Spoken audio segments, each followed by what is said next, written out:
Yo, welcome to the Risk Taker Sports College Basketball Picks and Prediction Show. I'm your host, Colby Covers, and I'm here to give you 5 college basketball picks for today, Friday, February 14th, Valentine's Day. I had some merch come in too. I know this is a college basketball show. Yeah, y'all see it.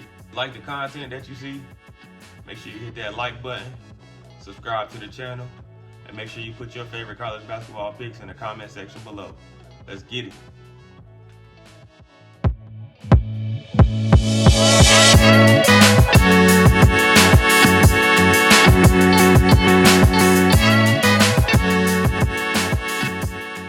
The first game that we'll be taking a look at is Princeton traveling to Brown. The Tigers are in a back-to-back road spot, playing Brown tonight before heading to Yale tomorrow. They are currently 5-2 in Ivy League play, sitting in third place behind Cornell and Yale, who both gave them losses in conference play. They are riding a 2-game win streak, including a 20-point win over Brown recently on February 1st. Princeton has yet to hit their peak in Ivy League play, though. They often escape wins outside the meeting against Brown recently. Their shooting struggles have been evident, but I will say they do have the second best interior defense in the conference, so they've been defending the paint pretty well. Over on the Brown side, they are coming back home off back-to-back road losses. Their defense has been a major weakness inside the paint, which might be an advantage for Princeton as they can score inside and out. A key thing for Brown, though, they have shot 40% from the clip in conference play, and Princeton has struggled to defend the perimeter more than the inside. Brown is also on a back-to-back. They host Penn tomorrow, which that could affect their energy late in this game. Princeton is the better team for sure, but Brown, like I said, is returning home off 3 straight road games. They're coming off 2 losses. Like I said, they do play a scrappy type of basketball. But over on the Princeton side, Princeton can't afford a loss right now, especially if they're trying to stay in that third place spot. They do have Yale tomorrow, like I said. So I think this game will be a very good game. Brown must slow down Princeton in transition because that's where Princeton excels at. So if Brown is able to do that, I think they're able to keep it close. As far as my bet, I think Brown, they're thinking about that 20-point loss that just happened about 12 days ago. Expect them to be ready to play. Expect them to shoot better from deep range. Expect them to be able to pressure Xavier and Lee and the Tigers offense. But however, as much as I love Brown, I think Princeton's going to be able to knock down free throws at the end and cover this spread. Next, we head to Wisconsin, where Northern Kentucky travels to Wisconsin to take on Green Bay. NKU enters this matchup as the road favorite, but they haven't exactly been dominant in conference play at all. Sitting at just 6-8 in the Horizon League, Northern Kentucky has struggled to find consistency, especially on our defensive end, allowing 71 points per game and ranking second to last in the conference in defending the 3-point line.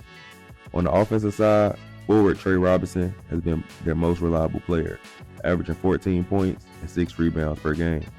However, Northern Kentucky has been poor away from home, winning just 2 conference road games against Detroit Mercy and IU Indy. Over on the Green Bay side, it's not really much you could say about this Green Bay team. They're 0-14 in conference play, and they're 2-23 overall. The Phoenix have been a disaster this season, and they're showing no signs of competitiveness. In the most recent game against Northern Kentucky, they lost by 18, and it's no evidence that's showing that they're going to get better. It's been a nightmare season for them, and the crazy thing about it is they're coached by a freaking radio host. He's in over his head, and I think they've just been cursed since he said that nobody you statement and took a loss. So as we look at this game, Northern Kentucky has struggled on the road, like I said. That's a concern for me backing them in this game. But Green Bay is they're absolutely terrible. So it's like I don't know who to trust in this game. And like I said, NKU they're just not strong enough for me on the road to trust them. If NKU was at home, I'd definitely be landing with NKU on the road, because Green Bay is a freaking fade. But not today. I'm like I said, this I'm not betting this game. This is a lean. But if I was betting this game, I'd take Green Bay plus 7.5. For our third game, we head to Panther Arena, where Wright State takes on Milwaukee. Milwaukee looks to solidify a spot in the top 5 of the Horizon League as they return home to face Wright State. Over on the Wright State side, Wright State is coming off a dominant win against IU Indy, where they shot 63% from the field and 60% from 3. They're the best 3-point shooting team in the Horizon League, but they're very heavily reliant on shooting the 3-ball. Their defense is a little shaky, particularly against the top teams in the conference, and they struggle to maintain momentum after they get big wins, making consistency a concern for me.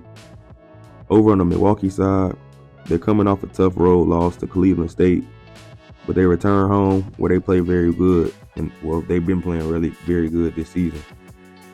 Milwaukee is the best 3-point defensive team in the conference, excelling shutting down the 3-point shot, which might cause some issues for Wright State, which is the number 1 3-point shooting team in the conference.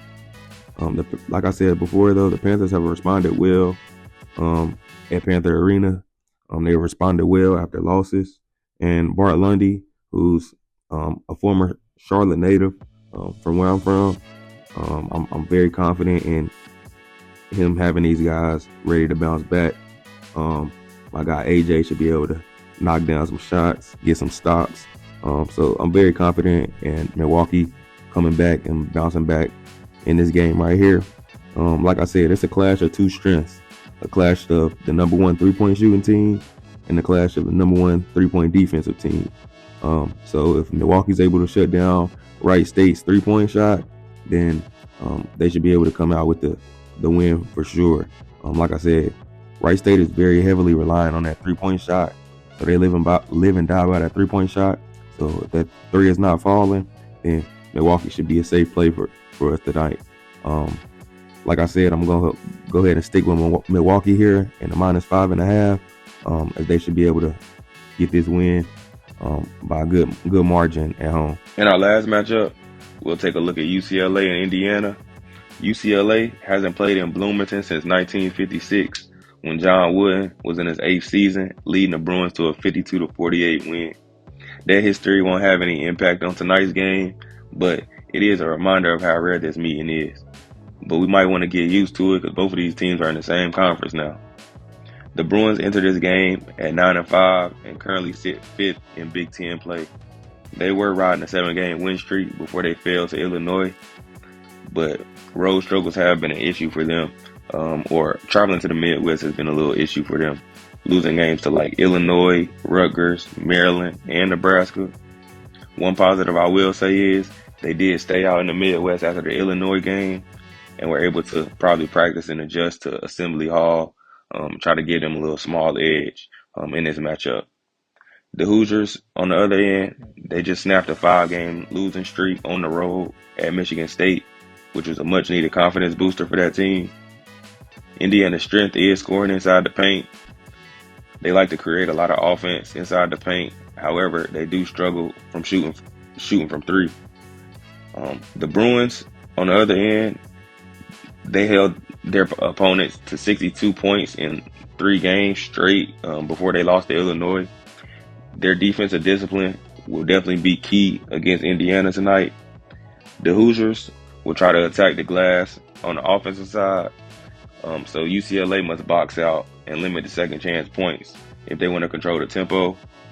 UCLA, if in my opinion, they should pack the paint, just let Indiana shoot and live by the 3, because they're not really a good 3-point shooting team. So if they can pack the paint and make Indiana shoot the ball, I think UCLA could definitely have the upper hand in this game.